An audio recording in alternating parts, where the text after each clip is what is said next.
Hello guys, welcome to my YouTube channel. নতুন এটা video' লৈ আহিছোঁ। আশা কৰোঁ কোনো স্কিপ নকৰাকৈ শেষলৈ শুনিব। আজি আপোনালোকলৈ লৈ আহিছোঁ গৌতম বুদ্ধৰ বাণী। তো বলক তেন্তে আৰম্ভ কৰোঁ। মানুহৰ অহংকাৰে কেতিয়াও সত্য গ্ৰহণ কৰিব নিদিয়ে, সেইবাবে অহংকাৰ কৰা উচিত নহয়। ভাল কামৰ বাবে কিছু বিশেষ মুহূৰ্ত শান্ত আৰু হাঁহি মুখে পৰিস্থিতি নিয়ন্ত্ৰণ কৰিবলৈ শিকা উচিত। আনৰ বাবে যাতে কেতিয়াও আমাৰ ভিতৰৰ শান্তি নষ্ট কৰিব নোৱাৰে তালৈ লক্ষ্য ৰাখিব লাগে। জীৱনত যদি আমি ভাল কথা ভাবোঁ তেনেহ'লে আমাৰ জীৱনত ভালেই হয়, সেইদৰে বেয়া কথা চিন্তা কৰিলে বেয়াই হয়। জীৱনৰ নিয়ম হ'ল দয়াল। সদায় ভুল মানুহবোৰে আপোনাক সঠিক শিক্ষা দিব আৰু তাক আপুনি গ্ৰহণ কৰিব লাগিব। নিজৰ মনক যিকোনো পৰিস্থিতিতে শান্ত ৰাখিবলৈ শিকক। সকলো পৰিস্থিতিতে আমি ক্ষমতাৱান নহ'লেও সাহসেৰে নিজৰ কাম সম্পূৰ্ণ কৰিব পাৰোঁ। জীৱনৰ সকলো বস্তুৰ বাবে এক নিৰ্দিষ্ট সময় আছে, সেয়া হৈছে ধৈৰ্য ধৰা আৰু জীৱনৰ প্ৰতি কৃতজ্ঞ হোৱা। মানুহৰ জীৱনত কোনো পৰিস্থিতিয়ে ভাগ্যৰ জৰিয়তে পৰিৱৰ্তন নহয়, একমাত্ৰ কঠোৰ পৰিশ্ৰমৰ দ্বাৰাহে সম্ভৱ। জীৱনত যিজনে তোমাক বিশ্বাস কৰে তেওঁক কেতিয়াও মিছা নকবা আৰু যিজনে মিছা কয় তেওঁক বিশ্বাস নকৰিবা।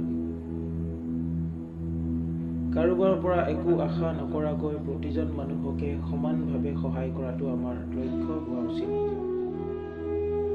তুমি যদি আনৰ জীৱনত আশা কৰি বন্তি জ্বলোৱা তেনেহ'লে সেই পোহৰে তোমাৰ অহা যোৱা কৰা পথকেই আলোকিত কৰিব। সঁচা কথা কৈ মনক কষ্ট দিয়া, কিন্তু মিছা কথা কৈ সান্তনা নিদিবা। য'ত সকলো আশা আকাংক্ষাৰ পৰিসমাপ্তি ঘটে তাৰ পৰাই জীৱনৰ শান্তি আৰম্ভ হয়। যেতিয়াই জীৱনত কিবা এটা শেষ হয় তেতিয়াই নতুন কিবা এটা আৰম্ভণি হয়।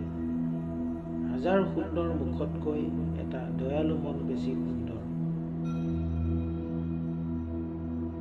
যদি কাৰোবাৰ ওচৰত সম্পূৰ্ণ পৰিয়াল থাকে, ভোজনৰ বাবে পৰ্যাপ্ত খাদ্য থাকে আৰু বাসস্থান থাকে, তেনেহ'লে সেই মানুহজনে কেতিয়াও দুখীয়া নহয়।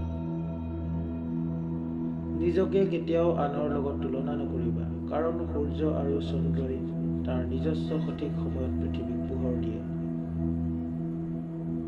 পৃথিৱীত কোনো বিষ নাই যিয়ে যোগাত্মক বা পজিটিভ মানুহৰ ক্ষতি কৰিব পাৰে। পৃথিৱীত এনে কোনো অমৃত নাই যিয়ে কোনো ঋণাত্মক বা নিগেটিভ মানুহক সুস্থ কৰি তুলিব পাৰে। জীৱনত কোনোবা ভাল মানুহক ঠগাটো হ'ল হীৰাৰ খনিৰ পৰা শিল বুটলি গুচি অহাৰ দৰে। জীৱনত পোৱা কষ্টবোৰেই হ'ল আমাৰ বাবে শ্ৰেষ্ঠ উপহাৰ, যিবোৰৰ পৰা শিকিব পাৰোঁ। এটা মুহূৰ্ত এটা দিন সলনি কৰি দিব পাৰে। এটা দিনে এটা জীৱন সলনি কৰি দিব পাৰে। এটা জীৱনে গোটেই বিশ্বকে সলনি কৰি দিব পাৰে। যিকোনো পৰিস্থিতিতে তিনিটা বস্তু কেতিয়াও লুকাই নাথাকে, সেইবোৰ হ'ল সূৰ্য, চন্দ্ৰ আৰু সত্য। জীৱনত কিবা এটা লক্ষ্য বা উদ্দেশ্য উপনীত হোৱাতকৈ সেই লক্ষ্য উদ্দেশ্য কৰাৰ যাত্ৰা ভালদৰে সম্পূৰ্ণ কৰাটো বেছি গুৰুত্বপূৰ্ণ।